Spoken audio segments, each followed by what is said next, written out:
Aujourd'hui, toujours pas de gym, toujours du sport. Je reprends la blague de tout à l'heure, hein. On va les recycler. Et là, je suis hyper contente parce que ça se voit, je suis pas seule. On va enfin pouvoir parler du bouleversement qu'est l'enséisme. Alors je suis avec Juliette Cortez qui est l'autrice de l'enséisme et on va le montrer tout de suite, comme ça on va faire une belle miniature avec. Non mais en plus, regarde, t'as vu comme toute la couleur, elle est là pour mettre en valeur la couverture. Ouais. Et toi, tu es déjà poétesse. Alors, en fait, on se rencontre aujourd'hui, hein, même si tu m'as très très gentiment fait envoyer le livre et j'ai même une carte postale de Guillaume Vissac à l'intérieur pour en attester. Et je vais te demander une dédicace à la sortie. Mais c'est ton premier roman. Oui. Mais tu avais déjà écrit avant, tu as déjà fait de la poésie ou... Oui, j'écris depuis longtemps, mais j'ai publié en fait les 2 livres en même temps, à 1 mois et demi d'écart en 2021. Un livre de poésie en mars et ce roman en mai. Et si j'ai bien compris, ils ont quand même un lien, ces 2 livres. Pas directement, si ce n'est, à part qu'ils ont été écrits par moi. C'est quand même un sacré lien. Et dans le même moment de ma vie, ouais. En fait. Mais c'est tout. Sinon, ils n'ont pas spécialement de lien. Il y a peut-être des images qu'on retrouve, mais ça, c'est au lecteur attentif de les trouver. Et c'est un roman, alors je pense qu'on va le dire tout de suite, qui est publié par Publinet. Mais je vois pas marqué Publinet, là je vois marqué Temps Réel. Mais ici, ça c'est Publinet, oui. Le Temps Réel, c'est le nom de la collection. Ah, c'est la collection, mais tu vois que comme je suis pas réveillée, quoi. Et ça, c'est quand même, je trouve, assez important. Il faut peut-être dire un mot de Publinet. Pourquoi tu as choisi Publinet Est-ce que ça a un lien avec l'histoire de Publinet, leur choix éditorial? Oui, alors je pense que oui. Donc, en fait, j'ai choisi ça faisait longtemps que je lisais beaucoup d'ouvrages de Public.net, notamment les livres de Daniel Bourrion, qui a été pour moi vraiment une source d'inspiration. À cette époque, je tenais un blog qui est plus très actif aujourd'hui, sur lequel je chroniquais pas mal de textes, et notamment les textes de Daniel et d'autres. Il y a une de ces chroniques d'ailleurs qui a été enregistrée sur l'air nu. Voilà. Et puis, je me suis rapprochée des éditions, ou les éditions se sont rapprochées de moi. Enfin, en tout cas, on s'est mis à travailler ensemble avec Guillaume Vissac sur un texte qui était à ce moment-là pas du tout abouti, qui était tout juste sorti des ateliers d'écriture de François Bon. En 2018 et on a bossé vraiment beaucoup puisqu'il y a au moins eu 5 ou 6 versions différentes, très différentes, avec beaucoup d'essais, de tentatives de ma part et de donner forme en fait à ce roman qui part peut-être un peu dans tous les sens. Ah, je le dirais pas comme ça, mais je dirais qu'il a plein de sens différents et qu'on n'est pas sûr de savoir où il va toujours. Mais quand toi tu dis il part dans tous les sens, tu fais référence par exemple à la polyphonie qui est quand même très très surprenante quand on l'ouvre. Oui, en fait ce que je veux dire c'est que je me suis rendu compte au bout d'un moment dans les interactions justement avec Guillaume, l'éditeur, que moi je partais dans tous les sens en fait. Et que pour pouvoir ça c'est la fabrique. C'est ça. On ouvre le capot, on y va. C'est ça, pour pouvoir donner à lire au lecteur quelque chose de cohérent, ça allait demander du travail et notamment des renoncements, mais à la fois aussi un travail de tissage entre les différentes voix qui a fini par se faire et qui a été le plus gros, je pense, du boulot. En fait. Pour harmoniser la polyphonie et que ce soit pas trop disparate en fait. Pour que le lecteur retrouve des éléments, des signes un peu qui sont des petites traces, des détails qu'on retrouve d'une voix à l'autre et qui permettent de construire un peu la continuité en fait. Parce qu'il faut le dire, c'est vraiment un roman. Le personnage principal d'ailleurs est un homme et tu n'es pas un homme. Donc tu t'appelles pas Gustave. Non. Donc il n'y a aucun soupçon d'autobiographie derrière, même s'il se passe dans la ville où tu es né, Besançon, j'imagine qu'il y a d'autres choses. On n'a pas besoin d'ouvrir ce capot-là. Bon. Ça c'est si tu veux dire des choses importantes. Avec du soir, mais pas ça, une nouveauté. En même temps, tu vas pas écrire avec le soin des autres. En fait, ça serait quand même. Ça peut. Hein. Mais non, mais j'avais été. C'est vrai que je me souviens quand je l'avais ouvert il y a 1 an, parce que ma lecture, elle a quand même été un peu chaotique parce que je l'avais reçu, mais Public.net avait l'adresse de mes parents, donc j'ai mis du temps à le récupérer. Je l'ai récupéré en Touraine. Et je te l'ai vraiment dit quand je l'ai récupéré, quand j'ai revu mon père. Et puis ça a été un peu compliqué quand même l'année dernière, donc je l'ai commencé, arrêté, et puis alors là j'avais consolé, je fais ok, c'est bon là maintenant, je le reprends. Alors qu'il m'avait plu, hein, c'était pas. Oui. C'est parce que les circonstances de l'écriture, les circonstances de la vie, de la publication, elles vont pas toujours ensemble. Mais c'est qu'au tout début, sur cette espèce d'arrivée d'un retour à Besançon, et ça c'est avec ce motif du retour dans son ville natale qu'on n'a pas vu depuis longtemps, alors que c'était marqué que c'était un roman, mais je me suis dit, oh c'est une autobiographie. Et d'un coup, juste après, je crois qu'en fait c'est un mec qui s'appelle Gustave, alors j'étais encore plus paumée qu'avec la polyphonie. Mais la polyphonie, il faut peut-être en dire quelque chose. Donc il y a un personnage, Gustave, qui parle à la première personne, plutôt en discours intérieur. Mais il y a aussi quelque chose d'assez étrange qui est le chœur. Oui. Alors qu'on n'est pas dans du théâtre, encore moins antique. Et en plus, les personnages du chœur sont très surprenants. Alors je lis, Totem Pigeon, Lémur Cathare. Qu'as-tu fait? Qu'est-ce qui se passe? Pourquoi ce cœur? Et ça me paraît ultra efficace, mais comment as-tu arrivé à cette idée d'un cœur, en plus dans un roman? En fait, le chœur, pour moi, c'était vraiment la manière d'accrocher les différentes voix. C'est-à-dire qu'en fait, chacun des personnages du chœur est un peu une figure qui correspond aux différentes voix qui sont présentes. Donc, d'ailleurs, au fil du roman, les personnages qui apparaissent dans le chœur correspondent aux voix qui apparaissent dans le texte. Donc, c'est une sorte de prise de distance un peu par rapport à ce qui se passe dans le livre ou en dehors du livre, ou ce qui traverse le livre, parce qu'il y a quand même cette histoire de création en fait qui est présente. Et donc le chœur, c'était une manière d'accompagner ça un peu avec quelque chose que je voulais un peu réflexif, mais sans que ce soit non plus de l'ordre du commentaire, parce que c'est un peu le risque quand on se prête à ce genre de jeu, c'est un peu dangereux. Ça existe comme littérature, mais c'est autre chose. Ouais. Et là, ça fait quelque chose qui est au contraire très vivant. On a l'impression que ce sont des voix internes, qu'on a du mal à localiser, puis qu'effectivement on localise progressivement. Donc ce tissage que tu décrivais, je le retrouve bien, quoi. Et tu dis que c'est un livre sur la création, il faut peut-être quand même dire de quoi ça parle. C'est un livre sur un livre. Oui. Mais cet autre livre, on ne l'a pas. Non. Il n'est pas là. Il n'est pas dans ce livre-là. Il n'est pas dans ce livre-là, non. Voilà. Et il est dans un autre livre? Il y a un manuscrit qui existe, mais qui peut-être pas. Qui ne sera pas attendu par les lecteurs de l'Ancéisme, enfin qui risque d'étonner si jamais les lecteurs de l'Ancéisme s'attendaient à retrouver, par exemple, Gustave ou les mêmes personnages. Non, c'est un autre manuscrit. Ouais, c'est pas un tome 2. Non. Et cet autre livre, il est extrêmement important pour le protagoniste, Gustave, qui n'est pas un personnage spécialement héroïque, mais pas non plus un anti-héros, qui a l'air plutôt normal en fait, et auquel on peut quand même s'identifier assez bien dans cette situation donc, de retour à Besançon et de difficultés avec sa famille. On peut penser au théâtre de Jean-Luc Lagarce, il y a des choses comme ça, avec aussi le secret qui est porté. Mais ce secret, c'est pas... Je permets que je résume ton intrigue. C'est pas en fait un secret qu'il atteint lui, c'est au contraire un livre sur un secret antérieur à lui-même. Et ce manuscrit s'appelle L'Accident. Ce qui donne plein d'indices et qui en même temps on donne pas tant que ça. Donc toi tu es parti de cette idée d'un manuscrit impossible et quand même lourd à porter et qui pourtant existe mais qui est impossible à faire lire. Et donc finalement tu pars dans le roman. Alors j'ai l'impression que tu n'as pas envie de répondre à la question. J'attends la question. Est-ce que c'est ce manuscrit impossible qui était ton point de départ par exemple? Oui, il y avait 2 points de départ en fait. Il y avait le travail sur l'émergence des souvenirs, c'est-à-dire le rapport au temps et qu'est-ce que c'est que cette expérience étrange qu'on a tous fait de retourner dans une ville dans laquelle on a vécu longtemps avant et qui a changé. Ça, c'est sûr que c'était un des points de départ.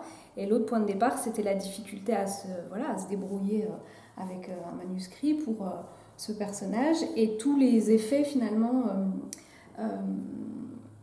de cette rencontre entre des univers différents et notamment ce qui va se produire dans l'univers intérieur de Gustave. Et c'est là que ça parle de création à mon avis, c'est-à-dire comment des éléments de sa vie, son existence dans le monde qu'il partage avec les autres, vont venir peut-être se transposer, se déposer différemment dans quelque chose qu'il n'attend pas dans l'écriture en fait. Et il travaille sur un manuscrit, il a du mal à le finir, il a du mal à le faire lire à sa famille parce que ce manuscrit est lourd, et dans le même temps arrive autre chose qui a trait justement avec la question du souvenir et avec la question du retour. Donc ça fait beaucoup pour un personnage qui est du coup un peu tourmenté. Et ça explique aussi le cœur comme une espèce d'extrapolation, mais aussi impossible, ou des choses qui ne seraient pas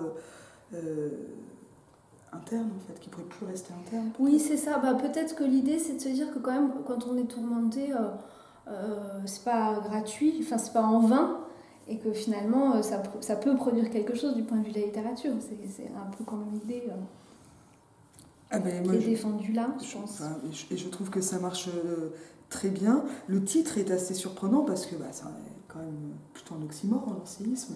J'ai jamais vécu de tremblement de terre personnellement, mais si les immeubles tombent, c'est quand même fascinant. Et je l'ai retrouvé, mais j'aurais dû noter la page plutôt vers la fin, l'expression, donc qui permet de faire ce lien. Ce titre, il t'est venu rapidement? Oui, il a été là tout au début. Et j'en ai essayé d'autres en cours de route, et c'est Guillaume Vissac qui m'a dit non, mais en fait, on va revenir à l'enséisme, c'est bien. Et c'est vrai que je l'avais depuis tellement longtemps qu'il s'était un peu érodé pour moi, mais finalement, je pense que c'est ce qu'il fallait faire. Ouais. Il fonctionne hyper bien. Et pour la petite histoire, j'ai découvert après qu'un séisme lent, c'est un terme de géologie qui existe. Et donc, ça existe vraiment le séisme lent. Donc là, j'étais en plein préjugé géologique. Je pense que, géologiquement, ça peut être lent. Après, quand il y a des immeubles et tout ça, probablement, ça a des effets quand même. C'est-à-dire que ce qu'on voit, c'est le moment de rupture. C'est ça. Donc là, finalement, tu ne montes pas la rupture, tu montes tout l'à côté. Ouais. Tout la périphérie de la rupture, d'une certaine façon. Quand on revient en plus près de l'épicentre, si je file la métaphore géologique. Oui. Et cette idée géologique, tu l'avais en tête? Elle t'a servi de modèle ou c'était d'abord une formule? Sans doute qu'au début, c'était une formule. Je ne savais pas trop pourquoi j'utilisais ce titre-là. Et en fait, ça s'est éclairé petit à petit, à la fois du point de vue de ce qui se passe dans l'écriture et dans l'intériorité de Gustave. Voilà. Et ça se met en place parce qu'il y a vraiment... Là, dit comme ça a l'air d'être un roman ultra compliqué, avec plein de structures, mais il y a vraiment une intrigue qui fonctionne, et qui se tisse.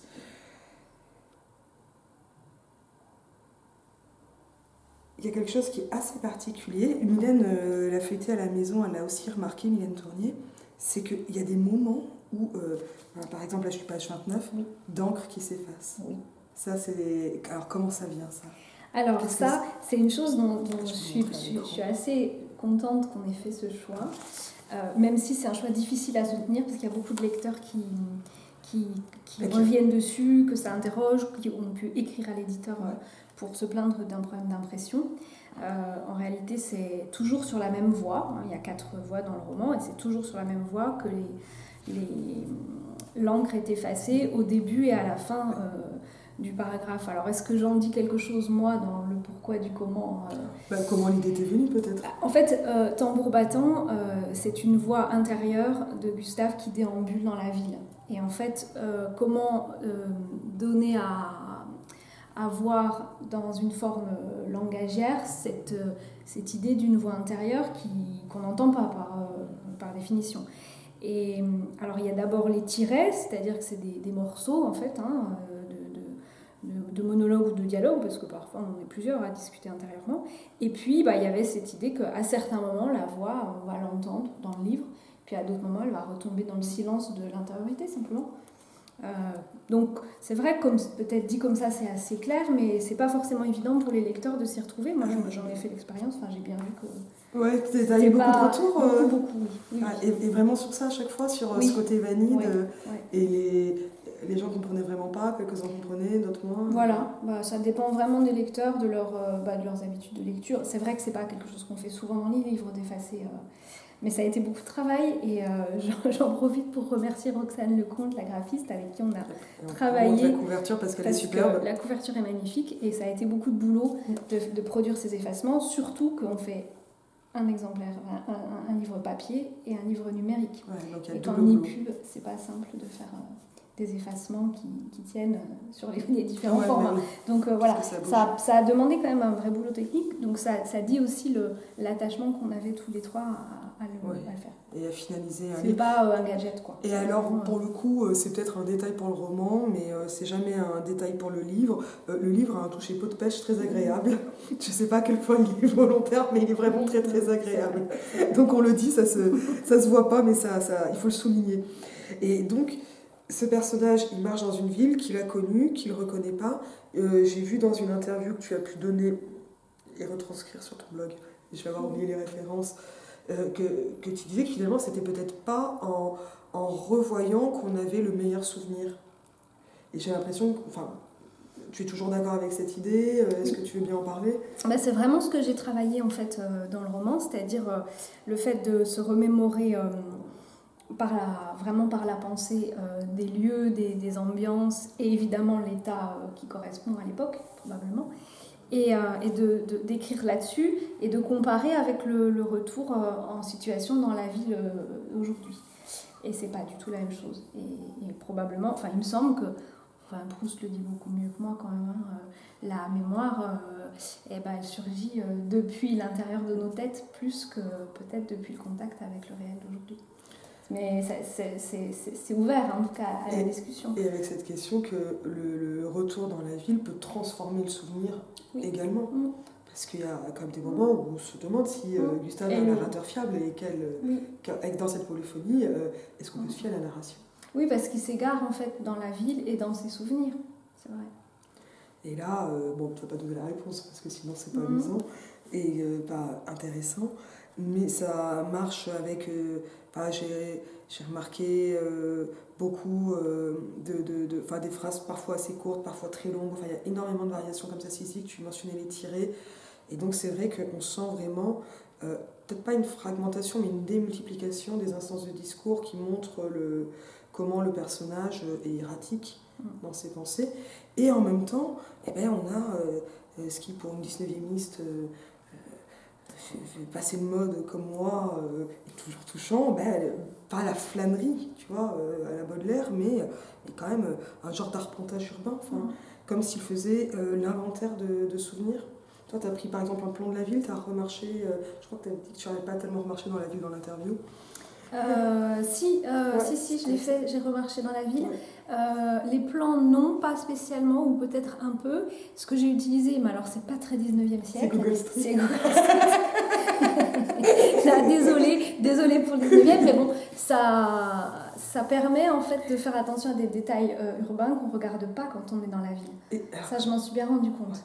C'est comment tu faisais, donc tu te mettais à un endroit, et quel genre de détails tu voyais sur Google Street? Par exemple, il y a une description de façade à un endroit du texte, je ne sais pas si on va la retrouver parce que elle est à plusieurs endroits, cela dit.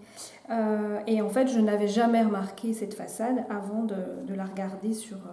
Ouais, donc c'est vraiment pas un souvenir personnel que tu peux donner au personnage ou comme ça. Là, non, là c'est vraiment le travail de la ville. Hein. Oui, la documentation sur ce qui se passe. Alors où est-ce que c'est? Parce que c'est un tout petit truc. Hein. C'est pas... Moi j'ai toujours l'impression que ça tient de la place et en réalité quand je le vois dans le texte, c'est pas un grand espace. Parce qu'on a même l'impression que la ville est un personnage à part entière qui joue avec Gustave par moment. Là je suis peut-être un peu métaphorique, mais il y a une présence de la ville qui est proche de la personnification, enfin elle est proche de la personne en fait, comme si elle l'accueillait en jouant avec lui, quelque chose comme ça. Oui, bien sûr. Oui. Bah, y a tu disais on n'est pas sûr de pouvoir avoir tout à fait confiance dans ce narrateur, mais effectivement il y a quelque chose de l'incertain, je pense, ça tend. Quelque chose qui tend, oui. Alors séisme. Voilà, c'est là, page 13, soudain au premier plan, sautant aux yeux, une incongruité. Au-dessus de la boutique de vêtements, Sophie Boutique contemplait d'abord l'alternance et la rythmique irrégulière des fenêtres. S'étonnait qu'à gauche, l'immeuble se termine par une largeur de mur sans fenêtre. Juste avant l'arête, il manquait quelques dizaines de centimètres pour une fenêtre dans la largeur à chaque étage. Il m'a vachement plus passage, justement parce qu'il était extrêmement précis. Et en fait, c'est très impressionnant. Si tu vas voir, je peux te donner l'adresse, il y a cet immeuble et il y a un endroit, il n'y a pas de fenêtre, c'est pas logique. Et donc, c'est qu'il y a quelque chose qui rendait impossible la construction un peu plus loin. Il n'y avait pas assez de place pour faire une fenêtre de plus. Et voilà. Mais c'est pas cohérent de ne pas avoir réparti les fenêtres autrement. Quoi. Non, parce que c'est hyper régulier sur tout le reste de l'immeuble. C'est des immeubles de quais qui s'étendent sur des grandes distances. Donc, voilà. Il y a un truc qui s'est passé, on ne saura jamais. Hein, mais... En tout cas, c'est vrai que cette partie du boulot m'a amusée.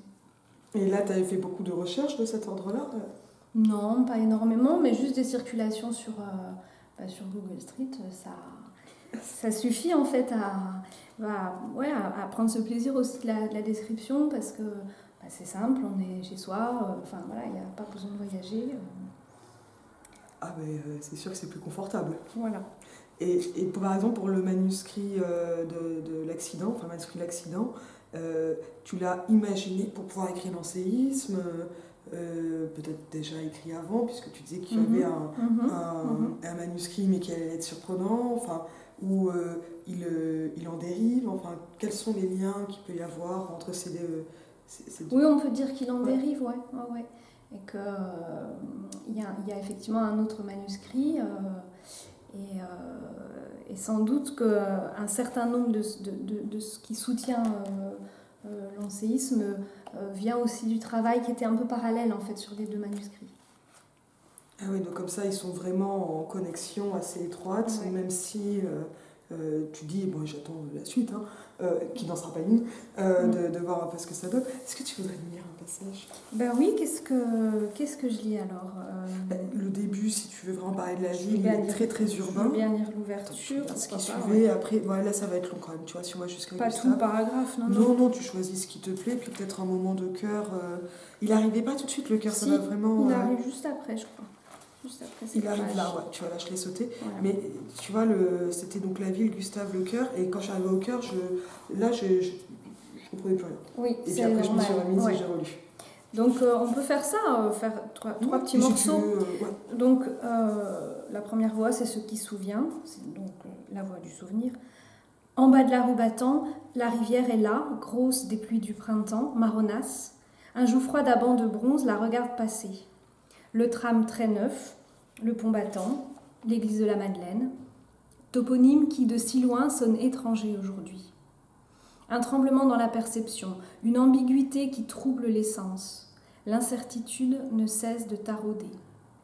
Un ballottement intérieur qui fait chavirer le paysage. Traverser le pont, au milieu la vue sur les quais, la sensation d'avant revient et à la fois elle n'est plus là. Précisément, sentir que la sensation qui a existé un jour n'est plus. Sentir que quelque chose n'est plus, sentir ce quelque chose. Une connaissance née de l'absence. Voilà, je peux m'arrêter là. Et puis lire... tu veux qu'on passe à Gustave ? Ben oui, mais c'est toi qui Donc la deuxième voix... C'est toi l'autrice juste pour jouer le passage d'une voix à l'autre, j'étais en train de travailler sur le manuscrit de l'accident quand le problème est devenu tout à fait clair. Depuis le début, une autre voix m'empêche d'avancer dans le texte. Quelque chose qui ronronne en arrière-plan et qui consomme l'énergie propre de la narration. Ça vient par en dessous, ça pousse, ça souvient. Comme une force sur laquelle je n'ai pas la main, un truc glissant. Pas vraiment de sens par où l'empoigner, tout juste si elle est faite de langage. Puis ça continue, les tergiversations intérieures de Gustave. Et ensuite le chœur. Totem pigeon. Il s'est mis à écrire, mais...